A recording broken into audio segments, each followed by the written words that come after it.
G'day Spurs fans, Paul the Hotspur hippie here, the only psychedelic soccer show on the internet, and lots of transfer speculation hotting up. You know, we got Conor Gallagher's rearing his head again, Eze, someone up front. There's reports that Spurs are, I mean, who knows these things, but there's a report that says we're signing one person up front, which I'm not too fussed about, you know. That would still give us Son on one wing, either Son or Timo, Johnson or Kulu, and in the middle, the new guy, the new Wunderkid, or Richarlison. And I think one of the reasons that I was maybe at times disappointed in the front three is because we did generate so many chances and didn't take them. But football's a funny old game. There's always sort of balance somewhere, and we still scored 74 goals. So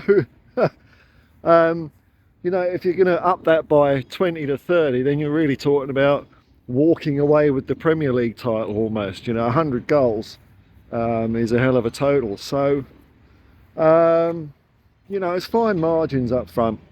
The other speculation is that Gio Lo Celso may be going to Aston Villa. And I've heard comments, and this is also related to Conor Gallagher as well. Do we buy Conor Gallagher at the risk of helping Chelsea out with FFP and all that stuff that really gets the kids excited these days? I mean, they love financial statements in football. They probably do it in PE classes now. You know, what's owner's equity? Oh, assets minus liabilities, sir. Yeah, well done. 2 push-ups for you. Rest of you can run around the pitch 500 times. So, so Conor Gallagher's one, and the fact that Gio Lo Celso might be going to, in theory, help Aston Villa. And I've heard that, you know, people are saying that these are our rivals and we shouldn't be helping them out, and I don't buy that. I don't buy that. This is different, way different in my eyes to us doing the likes of selling Berbatov or Sheringham to Manchester United, because they were brilliant players. They were brilliant players, and to say at that time Manchester United were our rivals is perhaps, you know, looking a bit too high over the mountain back in the you know, 2000s, I guess, late 90s. Very different to that. Very different to that. Gio Lo Celso, let's talk about him. Gio Lo Celso is a player I really want to go. I want him to leave the club, and I don't see him, for a start, I don't see either Aston Villa or Chelsea as our rivals really next year. I don't see it. I think we're going to improve more than Aston Villa will, and I don't think Chelsea are going to be in the reckoning at all again next year. They're a basket case, terribly run. They're going down a plug hole. But Gio Lo Celso as a player, I would actually like to leave Spurs. And I think that if he went to Aston Villa, you know, it makes logical sense to me. If he couldn't get a regular match time at Tottenham, but he does at Aston Villa, doesn't that kind of mean that Aston Villa are perhaps not as good as Tottenham Hotspur in some regards?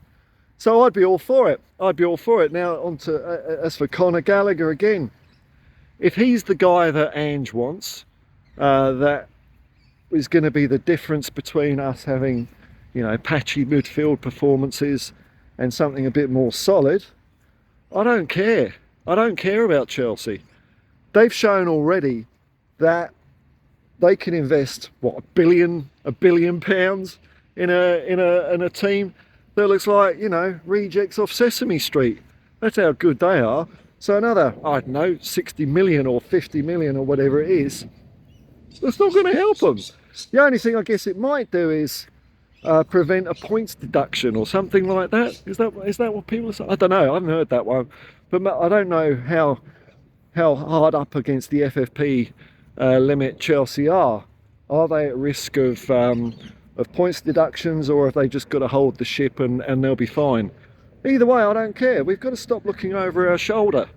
We've got to stop, you know, I guess, trying to be too fancy and clever in football. We've got to worry about ourselves. That's what Ange was saying, you know, regarding the Manchester City game. Don't worry about anyone else. We've got to look after ourselves. He even said that to Celtic fans, you know, when he went up there. Don't look over the garden fence, talking about Rangers who were in ascendancy. So I really hope that, well, look, I don't think it is going to be a factor in our transfers. I don't think anyone, well, I don't think Ange at the club gives a hoot about giving ground to Aston Villa or Chelsea, because we're going to make more ground by what we do, by the incomings and outgoings at Tottenham Hotspur. We don't have to worry about them at all. But we've still got a few days before the window opens, haven't we? And it's hotting up. Will business get done quickly, or will it drag on? This is, I guess, one of those times we'll start finding out whether Daniel Levy is moving away from the sides of football. Last summer it didn't seem too bad, and in the winter it didn't seem too bad. The warning signs for me are when we hold out for 2 million. You know, that's the Levy hallmark, is under negotiations, and it turns out if we're selling a player we get 2 million quid more than there was it was kind of almost on the table, or if we buy a player in, we're buying them at £2 million less than the asking price. And you know, this is just chicken feed, penny pinching. It's just pointless. So we seem to steer clear of that for the last year or so. The last instance I can really think of that, I guess, was Jed Spence coming in the year before, and what a top quality buy that would be. That just goes to show you that you know, even if your brother-in-law or whatever is the guy's agent, that don't make it good football sense or business sense. The man who people say is a business genius, I think is an idiot. You know, when you get to that level of money, it's kind of luck.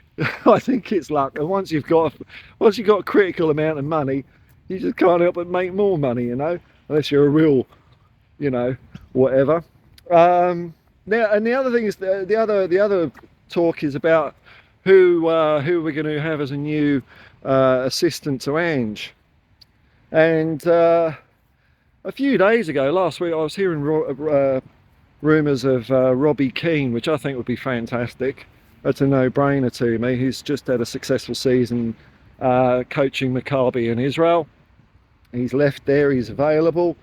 I saw an article where it had a list of six or so contenders, mainly people inside the club or people that have been at the club before.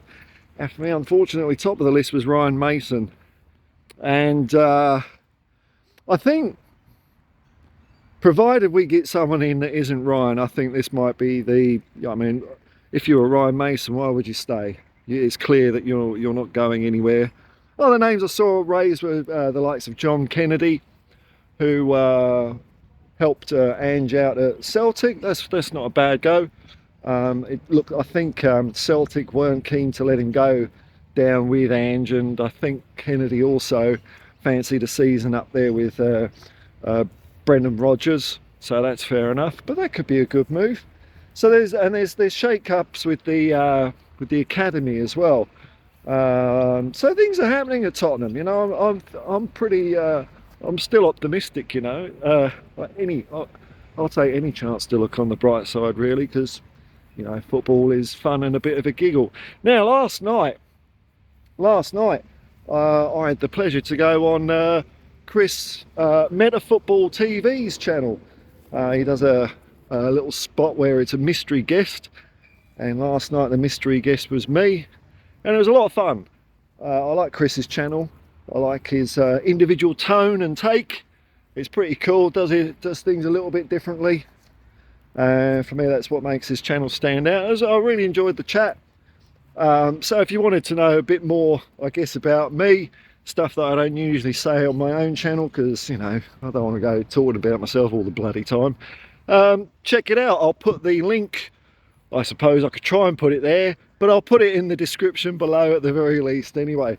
But it's a great time talking to Chris. Go over there, give him a bit of a like and a sub, and if you like what I'm doing, consider the same here. I'm having a ball at the moment.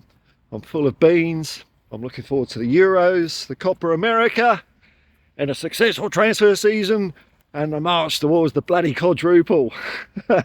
Till next time, folks, peace and love. Go on you. Oh, look, asbestos, killing Sid, asbestos. Oh, it's everywhere, everywhere, every park, man. It's crazy.